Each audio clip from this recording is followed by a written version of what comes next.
The Reds take game one in what is a 3-game set against the Milwaukee Brewers here at home as they win 6-5 today. The offense was there for them, the pitching was not, but regardless, they get the win and they're looking for a series sweep tomorrow. Well, a Bengals team coming fresh off a win will be taking this field behind me tomorrow against a division rival in the Baltimore Ravens. Hunter Green had great stuff. He had 7 innings of shutout baseball and had 7 strikeouts in this one. But the real story was in the top of the 8th inning when Reds pitching in the bullpen faced 11 batters. Well, after all the speculation, all the rumors, and all the trade talk surrounding this man right here, nothing has really changed in the life of T. Higgins. Although the Reds are not making noise on the field in October, they have made noise across the league with the hiring on Tuesday of Terry Francona, a 15-year manager in the MLB. If the Reds can hang on and win a couple of those games, even get another series sweep going, would make it their 3rd in a row, that could really help this team push closer to that 500 mark and get ready to possibly make a playoff push. If we keep it 100, 100 games is enough to know a team. And look, here's what we know about the Reds. They're pitching well enough to win, but the hitting, the base running, the decision-making is why this team is fading. Baltimore Ravens are known for their running ability with Derrick Henry and Lamar Jackson in that backfield. So I think tomorrow the question is not whether this offense will win us the game, it's whether that defense and that run game for the Bengals will be shored up enough to stop this attack of the Ravens tomorrow. Well, with Joe Mixon now in Houston with his new team, this Bengals running back room in Cincinnati is expected to have a new look and feel to it for the first time in a long time.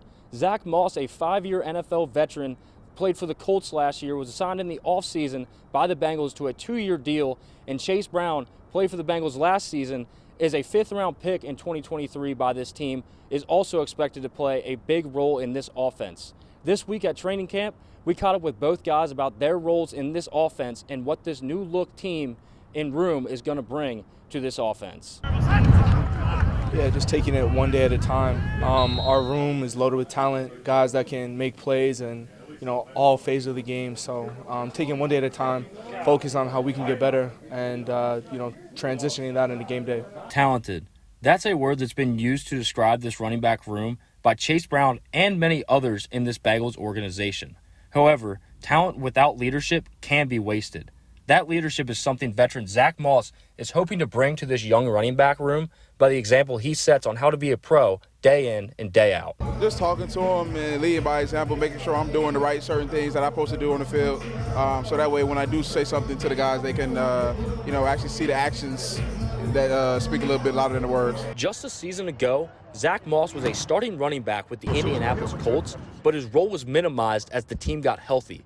However, this offseason, the Cincinnati Bengals signed him to a 2-year deal, making him the featured back in Cincinnati this upcoming season. That's an opportunity Zach Moss says does not go unnoticed. Obviously, it is a big opportunity. We got a really good team and really a lot of good guys on this team. So, like I said, I'm just trying to do my job to fit in and, be consistent. Despite having very different play styles on the field, Moss and Brown view growing as players and teammates in a like-minded manner. Moss stresses improving through being consistent every day, while Brown emphasizes the importance of growing and learning day by day. Like I said, I'm going to take it one day at a time and, focus on what I can focus on right now and, do whatever I can to help us win games. The do-whatever-it-takes mentality Brown talks about is echoed throughout the Bengals locker room. And with as much star power as this team has, that can be rare. But it is a mentality that is needed for a team with Super Bowl or bust expectations. Everybody's locked in, every single room. Everybody knows what the ultimate goal is this year, and we're just going to put our heads down and grind. Speaking with Brown and Moss in the locker room this week, I really just get the sense that they're very excited for their first opportunity in the league to be a featured running back on one of 32 NFL teams.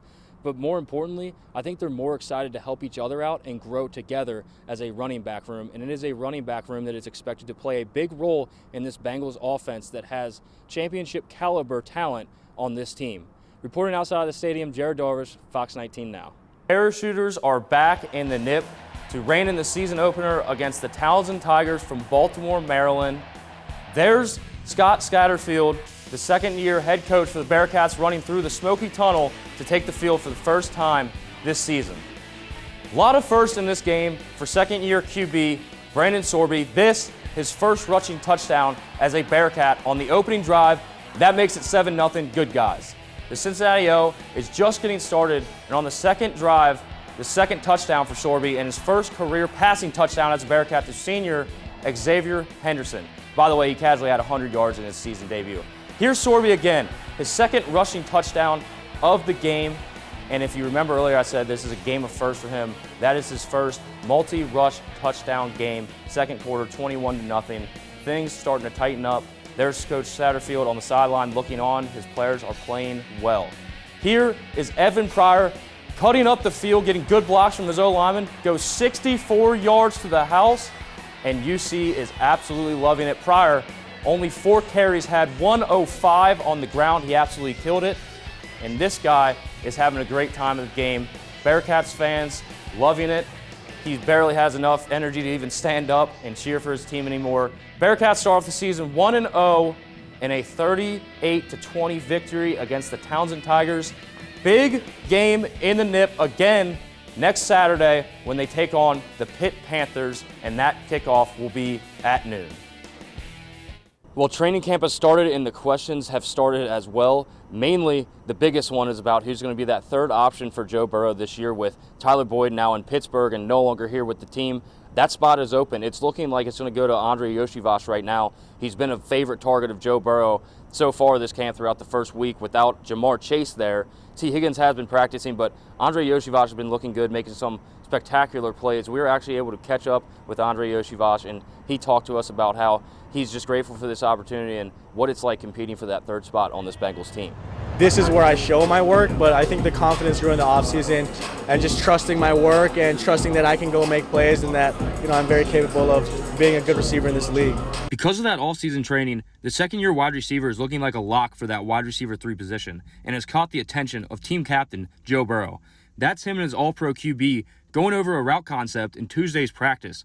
Conversations which Yoshivas calls crucial to team success. He's basically telling me the nuances of the route and what he's really looking for and how I can win the best versus it. He's seen this route a bunch of times, and it's good to get on the same page as him because that's how you score touchdowns. Coach Zach Taylor, like Burrow, is another one who's taken notice of Yoshivas' growth in training camp so far.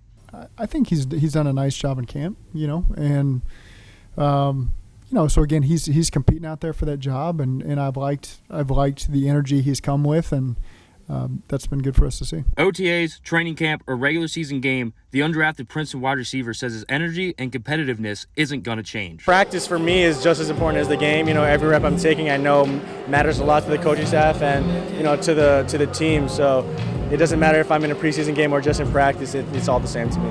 With that slot receiver role in his sights, Yoshivas hopes for continued dialogue and also growth with his QB Burrow as the season nears because he says it's not only going to help him, but the team's success overall. Development, if you have someone who's new, who hasn't seen a lot of game reps, let's say at the F, that dialogue is very important.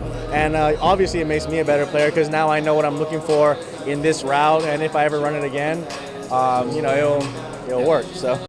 And in that interview, you can just kind of see the excitement that he has, how thankful he is that he even has this opportunity. Remember, he was an undrafted guy from last year that really stepped up and played well for this team when they needed him last year.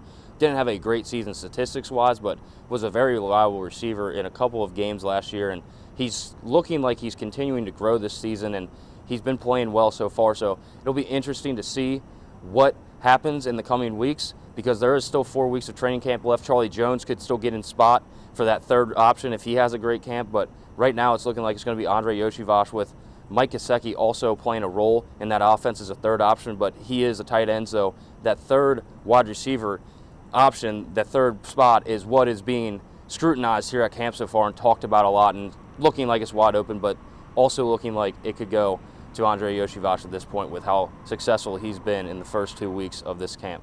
Reporting live outside of the stadium, Jared Darwish, Fox 19 Now. The bottom of the fifth, back-to-back home runs for the Tampa Bay Rays. First, Alex Jackson goes 407 feet into left field stands.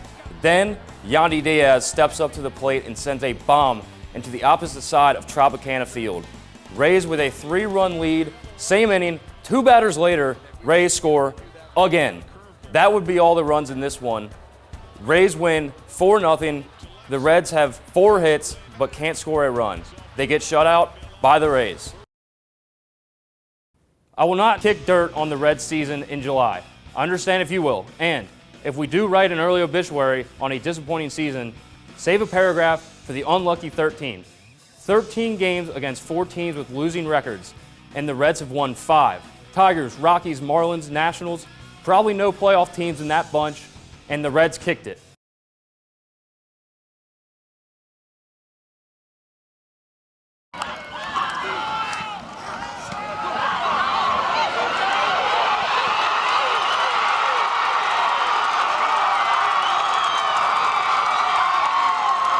Touchdown, Bruins. Pass from Jack Surge.